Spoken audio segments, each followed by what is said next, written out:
Okay, scalar multiplication. Scalar multiplication.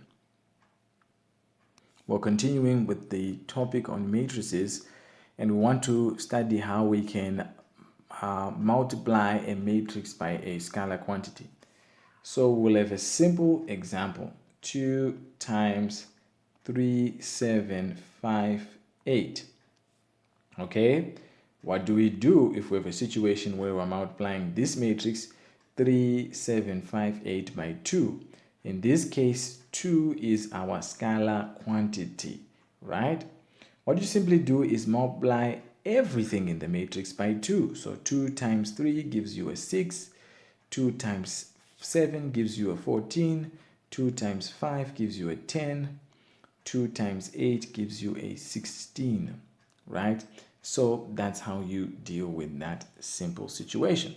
Now let's go to another example. If you have something like 3 times 2, 1, 4, 0 minus 2 times 2, 1, 3, 4. Okay, all I have to do is multiply the first matrix by 3, multiply the second matrix by 2, and then subtract. So in the first matrix, everything is multiplied by 3.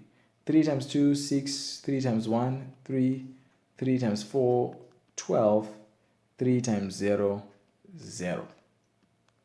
Okay, then minus 2 times 2, 4, 2 times 1, 2, 2 times 3, 6, 2 times 4, 8. Then we can subtract 6 minus 4, 2, 3 minus 2, 1, 12 minus 6, 6, 0 minus 8, minus 8.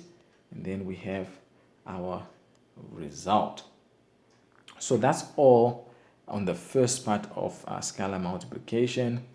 You're going to try a few questions, and then we proceed to the second part of scalar multiplication, where I show you just 2 examples, and then we try more questions.